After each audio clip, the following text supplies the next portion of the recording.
Hello there guys and welcome back to the Cricket Chat. I hope you're all well. So, there's only one more day now till the first test match starts in Brisbane. So this is my preview to the first test and what I think the two teams will be. So the Australian Ashes squad got announced last Friday and there was a few surprises in that. Notably the inclusions of Tim Paine and Chad Sayers. Now,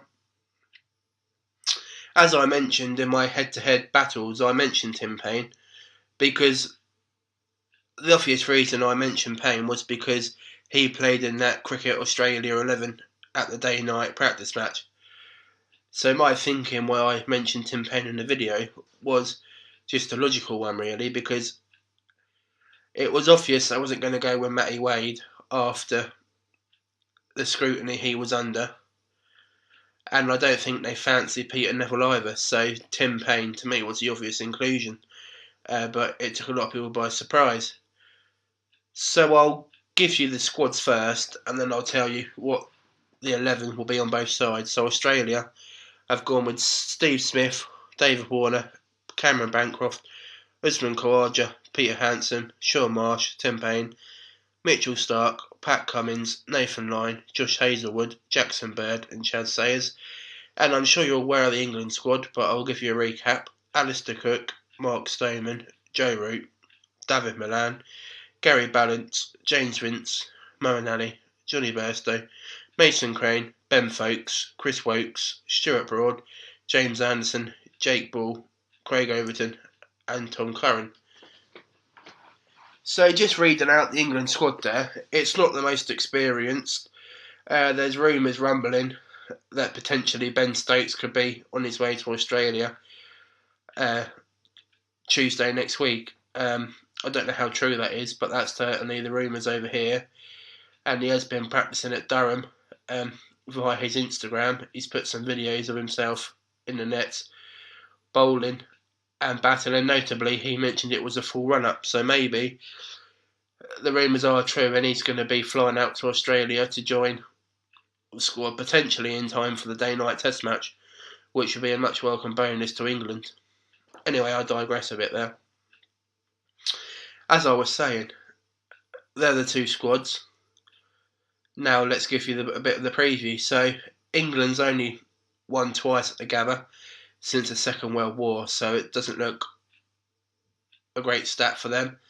But I think if they can get away with a draw in the first test, much like they did when they won in 2010-11, that will keep them in great stead moving on to the rest of the series. As far as the 11 that are going to play, I would say that England's picks itself, and that will be Cook, Stoneman, Root, Vince, Milan, and then Bairstow, Ali, Wokes, Broad, Anderson, and then either it will be Craig Overton or Jake Ball as the backup bowler. So as far as Australia are concerned, I think it will be Jackson Bird and Chad Sayers that will miss out, which will leave the team as Warner, Bancroft, Khawaja, Smith, Hanscom, Marsh, Paine, Starc, Cummins, Lyon and Hazlewood. So I suppose that's, with one or two places, I suppose that's Australia's standard team. Certainly the bowling attack. I know Bancroft's been playing county cricket, so has Peter Hanscom for Yorkshire, and I believe Bancroft was playing for Gloucestershire. That rings a bell. So yeah, they won't have faced any of the England bowlers, I shouldn't have thought, because obviously they was playing for England in our summer. So how do I think this first test will play out? Well, as I mentioned, I think England will be happy with a draw to get the series underway. Obviously, it will be an incredible bonus if they win it, given their record there. But I've been heartened since I've seen this Australia squad You know, I believe that England can win the Ashes now. There was a bit of trepidation before that because, as many people thought that Australia would be in their country and whatnot, but when you looked at previous Ashes series, you know, in Australia in particular, you always think to yourself, I can't see England really getting anything when you look at the players they had of the likes of Gillespie, the Warnes, the McGraths, the Pontins, the Warnes, just to name a few. So I believe now England, the team itself, uh, they'll draw more confidence after seeing that.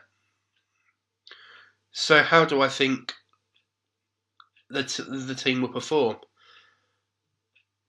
Well, you never know with England, especially the batting. I would say their batting's more settled, but it's the inexperienced players how they're going to deal with the Ashes situation. You know, the likes of Stomans and the Vinces and the who else was it? Milans of the world. But you know, they're experienced as in cricketers. You know, they're in their late 20s, early 30s. But Ashes cricket, as we all know, with the comments that Nathan Lyon came out with this week, it's a completely different thing to a normal cricket series. You know, it's much more a mental warfare as it is physical cricket. But yeah, as I said, England would at the minimum want to get a draw out of this first match. They'll be over the moon if they can get a win at the Gabba. Um, as I mentioned in the key battles, I think it's going to be really to decide this test match and the test matches going forward. It's going to be the likes of Mitchell Starc, Josh Hazlewood, you know, Nathan Lyon against England's top order. If they can see off, if they can see off the first hour, if they bat, say for instance, and 50 for none or 40 for none, that will keep him in good stead. Because the thing is with Mitchell Starc is he doesn't bowl long spells at all. You're probably looking at 5 over spell for him at the most. So if they can see him off, and then with Australia not going with the all-rounder at 6, we're going with Shaun Marsh, it looks like. So, as the old saying is, you want to keep him in the dirt as long as you can. So, let's hope for that. I think there's a bit of weather going to be around in Brisbane. So, we'll have to wait and see what the weather's going to do. But being from England, the rain won't faze them or shock them or anything. So, let's wait and see. So anyway, that's my thoughts on this first test match. I'm hoping to do some updates after each test match, so a mini review if you like, and keep you amused over the next 6 or 8 weeks.